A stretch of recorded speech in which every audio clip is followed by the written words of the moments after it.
Okay, trigonometry का आज हम क्वेश्चन देखेंगे जिसमें आपको दिया हुआ है कि if tan theta is equals to 1 then find the value of sin theta plus cos theta upon sec theta plus cosec theta. अब देखो इसमें टेन थीटा दिया है, सिर्फ एक रेशियो आपको दिया हुआ है। 1 2 3 4 चार रेशियोज आपको ढूंढने हैं। अब इन चार रेशियोज को ढूंढने में हमें क्या मदद करेगी चीज़, ये जो दिया हुआ टर्म है ये हमारी हिंट है। क्वेश्चन में जो भी चीज़ दी हुई है वो हमारे लिए हिंट है। अब tan theta is equals to 1 ये वैल्यू को हम यूज़ कैसे करें, कौन सा फॉर्मूला अप्लाई करें। तो देखो यहाँ पर एक टर्म आ रहा है आपका, एक रेशियो आ रहा है सेक थीटा जो ढूंढना है आपको। हम जानते हैं, हमने एक फॉर्मूला पढ़ा है कि सेक और टेन के बीच में रिलेशन है, वो है sec square theta minus tan square theta is equals to 1। ठीक, आपको याद हो तो मैंने बताया था कि अल्फाबेटिकल ऑर्डर्स में पहले एस आता है फिर टी आता है, जिसकी वजह से ये फॉर्मूला सेक स्क्वायर थीटा को पहली पोजीशन दे रहा है, टेन को बाद की, बीच में माइनस का साइन। इस माइनस के साइन को हम प्लस में बदल सकते हैं अगर हमने टेन स्क्वायर थीटा को अगली तरफ भेज दिया। क्यों ऐसा कर रहे हैं हम, क्योंकि हमें सेक स्क्वायर थीटा ढूंढना है और इस टेन की वैल्यू हमारे पास है। टेन की वैल्यू हमारे पास 1, इस 1 का स्क्वायर भी करूंगी तो भी 1 ही मिलेगा। 1 प्लस 1 क्या मिला हमें, 2। सेक स्क्वायर थीटा की वैल्यू 2, इस स्क्वायर को अगली तरफ भेज दूं तो स्क्वायर रूट लगेगा, तो सेक थीटा की वैल्यू क्या आ गई हमारे पास, √2। क्वेश्चन ने हमें कॉस थीटा भी ढूंढने बोला है, तो कॉस थीटा सेक थीटा का रेसिप्रोकल होता है या सेक थीटा कॉस थीटा का रेसिप्रोकल होता है। 1 अपॉन सेक थीटा लिख दिया मैंने, इस सेक की वैल्यू इसकी जगह पर डाल दी, हमारी कॉस थीटा की वैल्यू आ गई 1 अपॉन √2।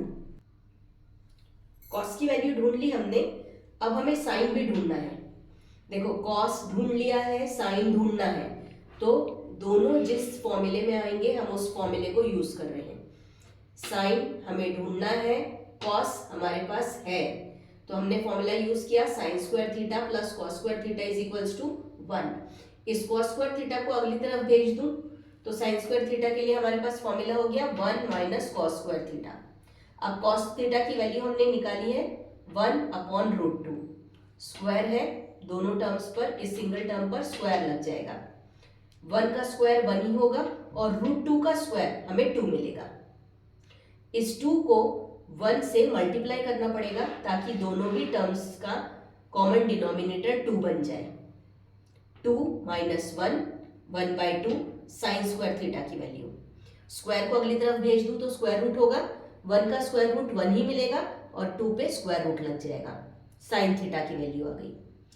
क्वेश्चन ने कोसेक थीटा भी ढूंढने बोला है, कोसेक थीटा ढूंढने के लिए मैं 1 अपॉन साइन थीटा का फॉर्मूला यूज कर सकती हूँ। साइन की वैल्यू डाल दी 1 अपॉन √2, डिनोमिनेटर का डिनोमिनेटर न्यूमरेटर में जाता है, √2 मिलेगा। या आप यहां से ऐसा भी कर सकते हैं कि कोसेक थीटा ढूंढने के लिए साइन थीटा की वैल्यू को पलट दीजिए, 1 अपॉन √2 को √2 कर दो, आपका कोसेक थीटा आ गया।